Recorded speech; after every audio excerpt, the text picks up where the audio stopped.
इतना बेहतरीन एक चर्चा परिचर्चा स्टार्ट करने के लिए हम लोग और हमारा जो इंस्टीट्यूट है धात के साथ लगभग पिछले 4-5 सालों से कनेक्टेड है। और हम लोग देखते हैं कि आप लोग जो काम कर रहे हैं पूरे उत्तराखंड स्तर पे, सबसे बड़ी बात है कि आप लोगों ने हरेला को एक राज्य स्तर से आज अंतर्राष्ट्रीय विषय पे उठा दिया है और मजबूत विषय बनाया है। उसके लिए एक जोरदार तालियां धात के लिए होनी चाहिए।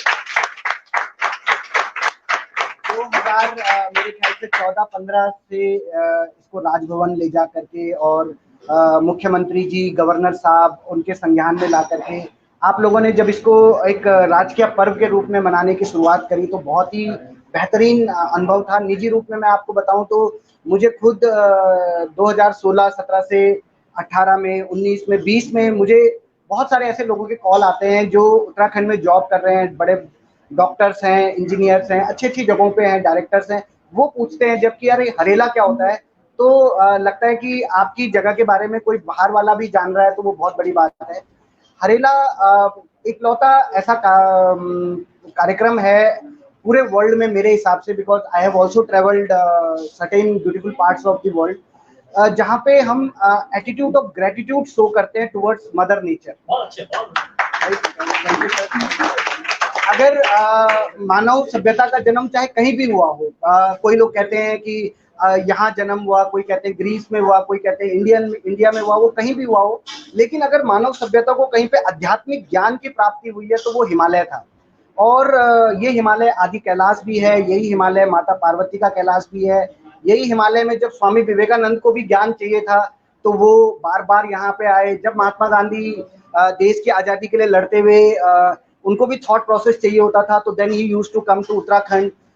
यही हिमालय में जब भी हमको ज्ञान अध्यात्म की जरूरत होती है, people do come and travel into Himalaya. Himalaya ने दुनिया को बहुत कुछ दिया है और बहुत बड़ा ज्ञान का पुंज दिया है, जिसमें से ये जो हरेला है ये सदियों से मनाया जाता था और बिल्कुल गांव-गांव के लेवल पे, लोकल लेवल पे मनाया जाता था। ये जो हरेला है इसमें जो एक भावना है कि हम प्रकृति से एविडेंस में लेते ही रहते हैं, बचपन में पैदा होते ही लेना शुरू कर देते हैं प्रकृति माँ से और लेते चले जाते हैं जब तक कि हम चिताग्नि पे नहीं चले जाते। और वहाँ पे भी जो लकड़ियाँ हमको चाहिए होती हैं वो भी नेचर ही हमको देता है, बट लेते हम इतना कुछ है प्रकृति से, पर देते क्या है बदले में।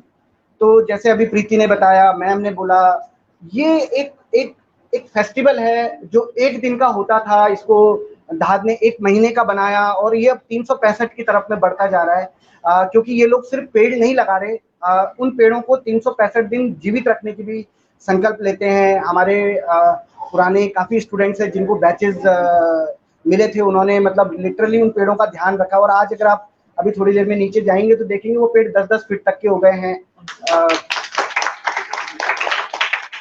उनमें इतने मीठे सहतूत लगे हैं कि लास्ट ईयर भी और इस साल भी, कोविड में भी, जब कोविड में पूरा बंद था तो भी यहाँ पे बच्चे और हम लोगों ने खूब सहतूत खाए। इस साल भी खूब खाए हमने, उन सहतूत की कुछ डिशेस भी बनाई थी यहाँ पे। और मतलब दूर दूर के मोहल्ले के भी बच्चे आते हैं, हम लोग तो पेट भर के खाते ही हैं उन सहतूतों को।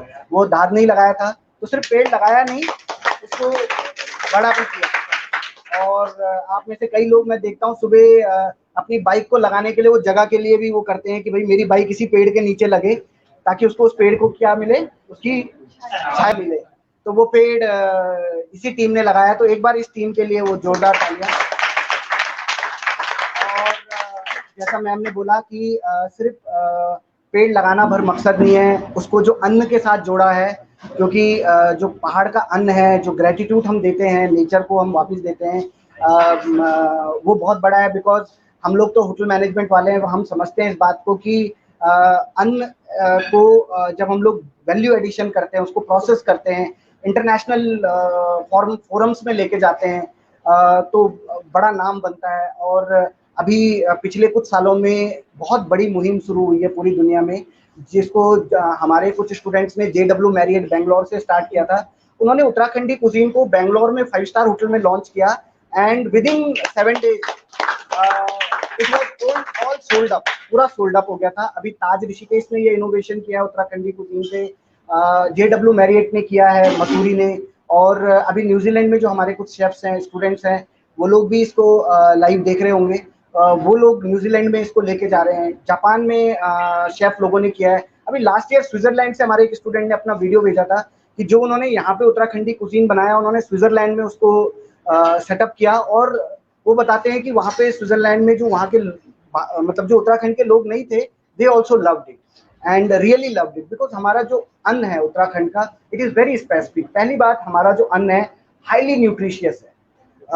मैं उत्तराखंड ऑर्गेनिक कमोडिटी बोर्ड के साथ भी काम किया हूँ, रतन टाटा ट्रस्ट के साथ भी काम किया हूँ, और हम लोगों ने रियली सर्वे किया था आज से 7 साल पहले। हमारा जो फिंगर मिलेट, बार्नयार्ड मिलेट, झंगोरा कोदा जिसको हम बोलते हैं, सेकेंड रिचेस्ट सोर्स है कैल्शियम का आफ्टर मिल्क। एंड जापान सबसे बड़ा इम्पोर्टर है इन प्रोडक्ट्स का, जिसको वो क्या करता है, फिर बेबी फूड में प्रोसेस करता है और वहाँ पे बच्चों को दिया जाता है, राइट।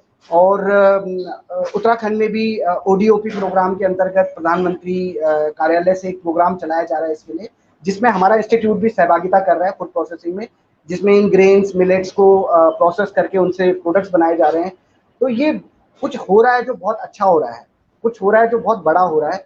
और जिस टीम ने इसको शुरू किया, जिस टीम ने इसको अनवरत स्वयं के संसाधनों से लगभग 1 दशक से ज़्यादा, 10 साल से ज़्यादा इस मुहिम को चलाया और आगे चलाएगी, उसको पूरे RIMT परिवार, RIMT इंस्टीट्यूट की तरफ से हम बहुत बहुत बहुत थैंक्स करते हैं। एंड यही कामना करते हैं कि आपके इस कॉन्सेप्ट में, इस प्रोजेक्ट में RIMT एज ए इंस्टीट्यूट और वैल्यू एडिशंस करे, साइंटिफिक स्टडीज़ करे, जो नई जनरेशन है इनको इन कुजीन में ट्रेन करे, और ये लोग कल सिर्फ जापान ना जाएं, न्यूजीलैंड ना जाएं, जब ये जाएं तो वहाँ पे इस तरीके के फेस्टिवल्स ऑर्गेनाइज करें। और ढाक का जो आज से 1 साल बाद का चैप्टर हो, वो चैप्टर में कहीं जापान में भी कोई हमारा एक स्टूडेंट उसको ऑर्गेनाइज करे, न्यूजीलैंड में कोई उसको ऑर्गेनाइज करे, कोई इनमें से कोई 5 साल के बाद, 2 साल के बाद दुबई में ऑर्गेनाइज करे, और वहाँ पे हरेला को मनाया जाए। जो उत्तराखंड से नहीं भी बिलोंग करते हैं वो लोग भी करें। अब हम लोगों ने अभी इसको मनाया तो एक चीज मुझे बहुत अच्छी लगी कि हमारे बीच में ऐसे भी बच्चे हैं, जो एक मुजफ्फरनगर का, उसने गढ़वाली सीखी इसमें इस प्रोग्राम में, और उसने यहाँ की बोली भाषा सीखी। आज भी जो डिश बना रहा है वो वही उस पैनल में है, जबकि वो उत्तराखंड से नहीं बिलोंग करता, मुजफ्फरनगर से बिलोंग करता, बट उसको इतना प्यार आया उत्तराखंड की कुजीन पे, उसने कहा सर मैं बनाऊंगा, मैं सीखूंगा, मैं करूंगा। तो that means our cuisine is going global and it is becoming global. तो उसके लिए आप सब लोग बहुत बहुत बधाई के साथ हैं। Thank you so much.